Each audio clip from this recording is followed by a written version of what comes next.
সন্ধ্যা হলে একটা না একটা নাস্তা বানাতে হয়। আজকে আমি বানাবো এই যে চালের গুঁড়ো, ভাঙানো চালের গুঁড়ো দিয়ে চিতই পিঠা। তো চালের গুঁড়োটা নিয়ে যাচ্ছি। তো এই যে চালের গুঁড়োটা কিন্তু একদম শুকনো। তো এখান থেকে 3-4 চামচ নিয়ে নেব, যেন 8-10টা পিঠা হয় এরকম। গরুর মাংসের ঝোল আর পিঠা। তো এই তো এটা কতক্ষণ, এটা আমি ব্লেন্ডার করে নেবো, কিছুটা পানি দিয়ে ভিজিয়ে রাখবো কিছুক্ষণের জন্য। কিন্তু আমি ব্লেন্ডারে ব্লেন্ড করে নিচ্ছি। ব্লেন্ড করে নিলে একটু চালের গুঁড়াটা মিহিন হয়, পিঠাটা বানালে অনেক ফুলে। পিঠা বানানোর জন্য আমি এই শাঁসটা ব্যবহার করছি। শাঁসটা চুলায় বসিয়ে দিলাম, বিসমিল্লাহ। আর এই তো এই সরাটা নিয়েছি। আর এখানে আমার যে পিঠার গোলাটা কিন্তু হয়ে গেছে, এই যে পাতলা। তো ব্লেন্ডার করে নিলে একটু মিহিন হয়, কারণ দোকানে যে সুজির মতো থাকে আর কি ইয়েটা, চালের গুঁড়োটা। তো এটা কিন্তু তেমন একটা পিঠা ভালো হয় না, তাই একটু ব্লেন্ড করে নিতে হয়। তো ব্লেন্ড করে নিলাম। গরুর মাংসটা আমি একটু গরম করে নিচ্ছি পিঠা দিয়ে খাওয়ার জন্য। এদিকে আমার শাঁসটা কিন্তু গরম হয়ে গেছে, এখন পিঠা দিব। তো দেখি পিঠা কি অবস্থা। আলহামদুলিল্লাহ, মাশাআল্লাহ, পিঠা অনেক সুন্দর ফুলেছে। দেখুন বন্ধুরা, মাশাআল্লাহ অনেক সুন্দর হয়েছে। তুই তো আরেকটা দিয়ে দিলাম। এখন এটা সরাসরি দিয়ে ঢেকে দেব। দেখি এবার দ্বিতীয় পিঠাটার কি অবস্থা। মাশাআল্লাহ, আলহামদুলিল্লাহ, এটা আমার দ্বিতীয় পিঠা হয়ে গেছে। আর আমি দেখেছো মাশাআল্লাহ অনেক ফুলছে না? তো এই যে আমাদের পিঠা কিন্তু রেডি, ফুলকো ফুলকো চিতই পিঠা। সাথে হচ্ছে গরম গরম গরু মাংস ঝোল, সাথে মাংস আছে। আরবি, এই দেখো কি বানিয়েছে, এগুলো চিতই পিঠা আর হচ্ছে গরু মাংসের ঝোল। আসো আসো, খেয়ে রিভিউ দাও কেমন হয়েছে বলো। বসো বসো বসো।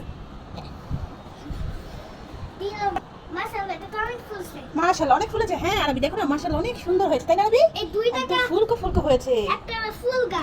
হ্যাঁ, তুমি কোনটা খাবে বলো তো? কোনটা খাবে বলো, কোনটা খাবে? এটা খাবে? ও, এটা একটু ঠান্ডা হয়েছে তাই এটা খেতে চাও? আচ্ছা ঠিক আছে, তাহলে এই যে তোমাকে খাইয়ে দিচ্ছি। আর বিসমিল্লাহ, এবার খেয়ে বলো কেমন হয়েছে। বিসমিল্লাহ, নাও ধরো।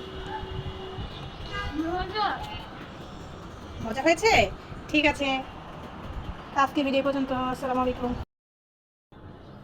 কমলার মা, আগো কমলার মা, কেটা আগো আমি, গেটটা খুলো।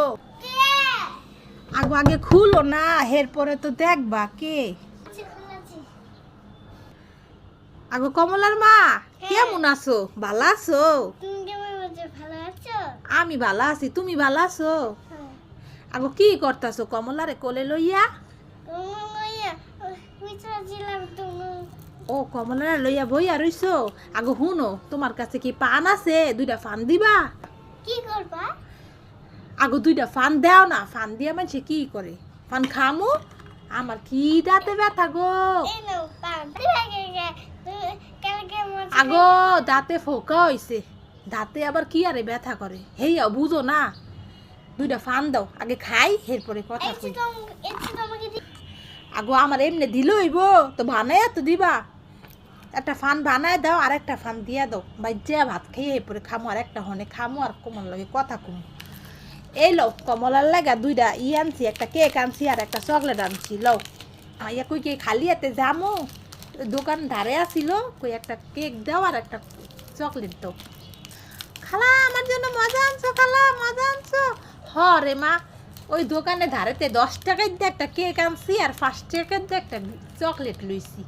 ওই তুই খাবি আইলে তো কবি খালা তুমি আমার লাগে কিছু আনো নাই, এর লেগে তোর লেগে 2টা মজা আনছি, খাগা যা মা, তুই খাগা। এ কমলার মা, তোমার না কইলাম আমার ফান বানাইয়া দাও। আগো চা খামু, দাও তো একটু চা দাও। চাটা খাইলে একটু দাঁতে ব্যথাটা কমবো। দাও কমলারে আমার কাছে দাও, তুমি যাও জলদি যাও, তরতুরি চা বানাইয়া আনো। শুনো, গরম গরম চা দিবা, ফুয়াইয়া ফুয়াইয়া খামু, দাঁতের ব্যথাটা তাড়াতাড়ি সারবো।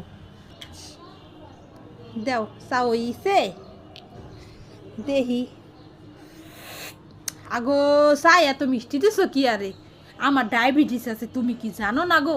আমি মিষ্টি দেই না, আমি ফাঁকে দিচ্ছি। আরে কমলার মা, এই চা খাইতাম না, এত মিষ্টি তুমি খাইয়া লব কমলার মা আমের দাও ফান দাও এত মিষ্টি দিছো তাই এমনি ডায়াবেটিস বাইরে গেছে গা কোনো খাইতে পারি না মুখে রুচি নাই এ দুগা ভাত খাই এর মধ্যে মন দাঁতে ব্যথা গো কোনো খাইতে পারি না আচ্ছা বারো দিই দেও তাড়াতাড়ি দাও